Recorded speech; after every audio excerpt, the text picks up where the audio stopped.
Үйге балалар, біздер мерекесі қыздардың деген әнді жаттап келеміз. Шат көңіл әнін үйден қайталаймыз. Өздерінің чаттарың бар ғой, сол чаттарына музыкаларын жіберем, тыңдаймыз. Екі аспаптардың арасында қандай байланыс бар, аспаптар қандай музыкада пайдаланады, симфониялық оркестрға қандай аспаптар, ұлттық оркестрге қандай аспаптар, міне осылардың барлығын ара жігін айырып тыңдайсыздар. Және үйден табиғат көрінісіне байланысты Вивальдидің мына суреттерін естіп келесіңдер, дәптеріңізге жазып келеміз. Бүгін сабаққа жақсы қатыстыңдар. Ал балалар, кім бүгінгі сабақта нені үйренді? Не білді? Тұрып айта. Аспаптармен танысты тағы да? Тұрып айта. Кімнің өмірімен танысты? Табиғат туралы білдің. Тағы да кімнің өмірімен танысты? Әнінен таныстың тағы да. Кімнің өмірімен танысты? Вивальдидің, яғни итальян композитор екенін білдік. Солай ма балалар? Және аналарға арналған әнімізбен сабағымызда аяқтадық. Солай ма? Жақсы қатысқан балаларға, жаңа мен сіздерге айттым, өте жақсы қатысқан оқушыларды бағалайын деп. Мен енді осы жерде 3-4 оқушы отыр екен, солардың міне микрофон әдісіне сіздерді бағалайын. Өте жақсы бүгінгі сабаққа қатысқан. Міне. Жарайсыңдар. Керемет. Өте жақсы сабаққа қатысқан балаларға жақсы бүгінгі сіздерге бағаламыз. Ал ендеше сабақ аяқталды. Орындарыңыздан тұра қояйық. Сау болыңыздар. Сау болыңыз. Сабақ аяқталды.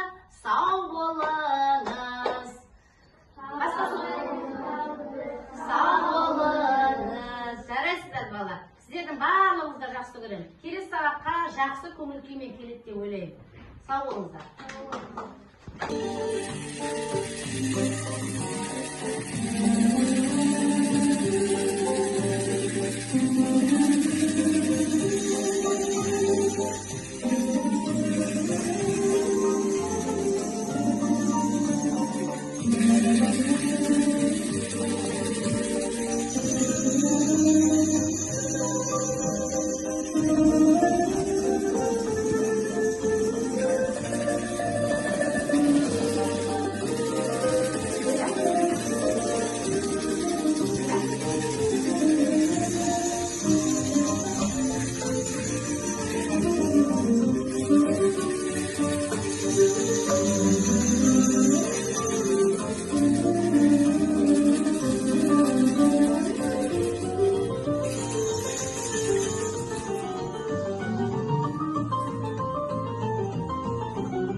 Біздер шулы аспаптарды пайдаланып, қазір сіздермен бірге оркестр құрайық, солай ма?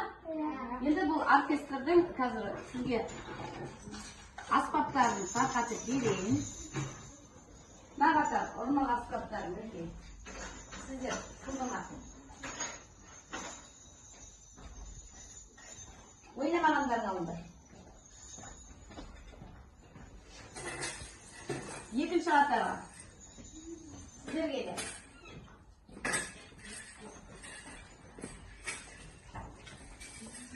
Бәрін алдына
birga aytayық, жарай ма? Себебі біз өзіміздің дауысымызбен, ырғағымызбен жеткізіп берейік. Қане?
Балалар өлең айтқан кезде міндетті түрде өлең айту ережесін қатты сақтаймыз, солай ма?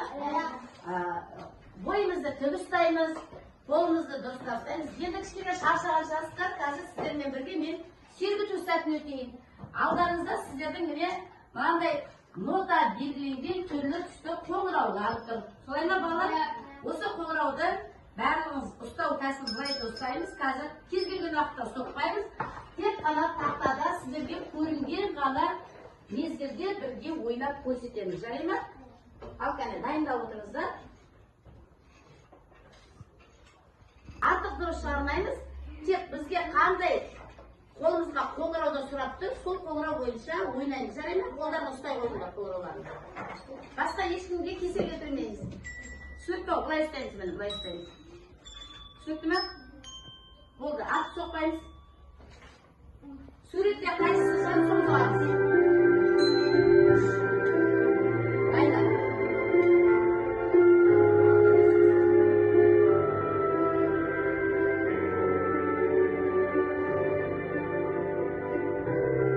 Дайындаламыз. Ойна қалмайла. Келесі. Ойнайды. Үзбе. Oyna, üzme.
көңіліңізді ашық қойыңыздар. Өлеңнің сөзі өте қысқа, сіздердің айтуларыңызға өте жеңіл. Солай ма балалар? Ашық қойыңыздар дәптерлеріңізді. Бірінші өлеңді тыңдап аламыз, кәне.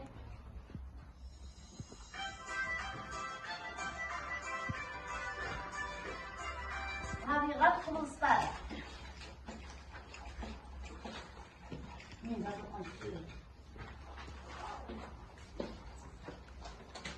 Табиғат құбылыстары.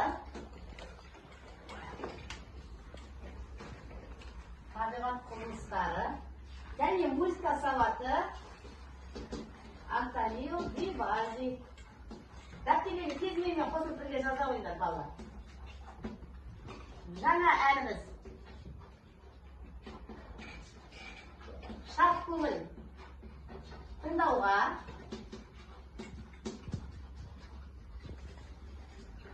Және мерекесі қыздармен,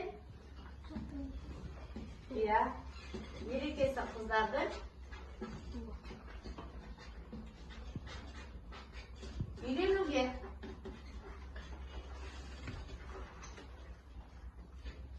Тезде жазалайық балалар.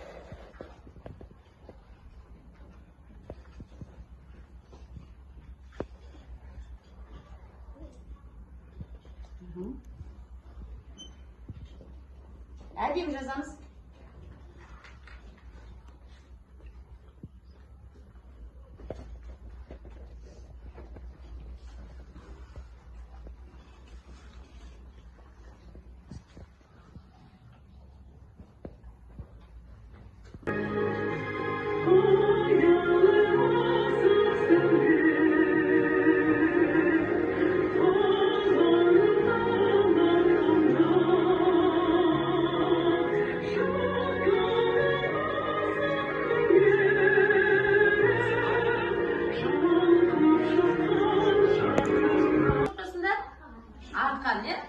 Бұл менің қолымда мінекей.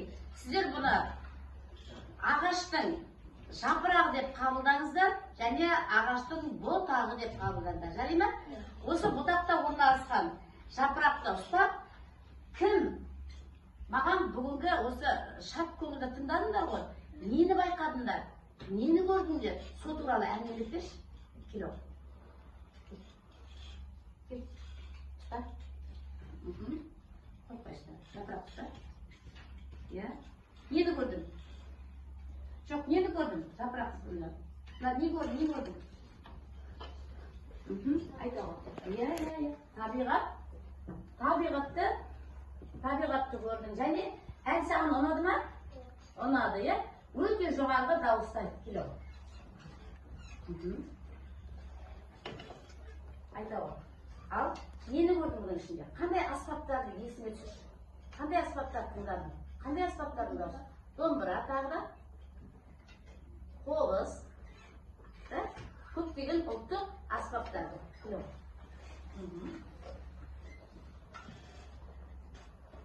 Осы музыка бойынша сөйлеші маған.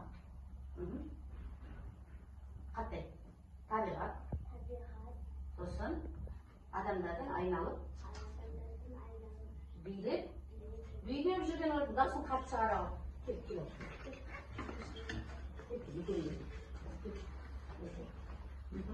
Тағы айта ғой.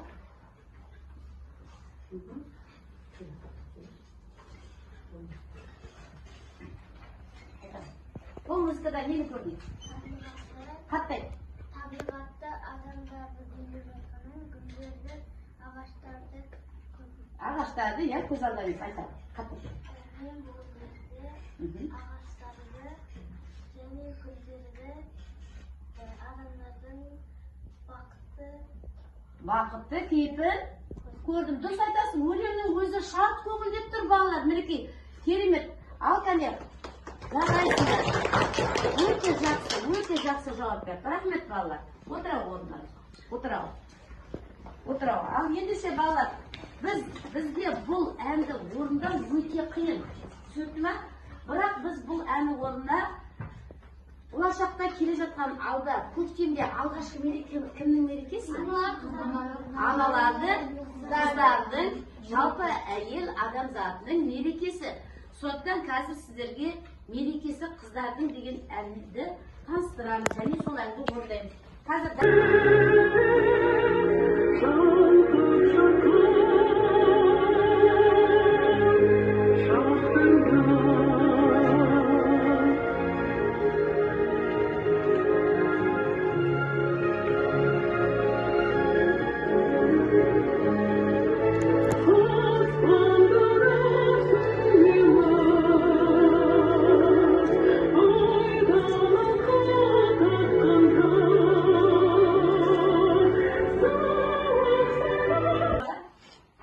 жерге бірнеше аяқтың ізін ұстайын.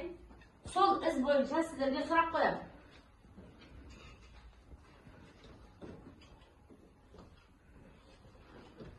Бірінші сұрағым, Қасиып кім? Дұрыс. Қандай суреттер бар? Өмір өзінен не туралы айтылған? Табиғат туралы айтылған. Ал Еркінбек ағаларыңыздың қандай шығармасы бар? Ағалар. Не туралы айтылған? Табиғат туралы, бұлақ туралы, су туралы айтылған. Жарайсыздар балалар. Бұл біздің өткен сабақтарымыз. Өткен сабаққа жақсы дайындалып келген екенсіңдер. Ал енді бүгін жаңа тақырыпты бастаймыз. Жаңа тақырыбымыз бүгінгі тағы да жыл мезгілдері деп аталады. Өздерінің табиғат құбылыстары, жыл мезгілдері. Яғни табиғат құбылыстарын біз жаңа сабаққа кірген бойда өзіміз бірінші жаңбырдың жауғанын, қатты жел тұрғанын, өзгерістерді байқадыңдар ғой, жаңа. Міне кейін сол өзгерістер сияқты табиғаттың өзі де құбылыс бар. Жалпы қазір көктем уақыты деп айтуға бола ма? Болмайды айтуға да. Қазір қандай? Қыс. Одан кейін? Одан кейін? Жаз. Сосын? Күз. Дұрыс айтасыздар. Осы 4 жыл мезгілдерінің балы 4 түрлі құбылыстар бар. Өздерінің өзгерістері бар. Енді осы өзгерістерге сәйкес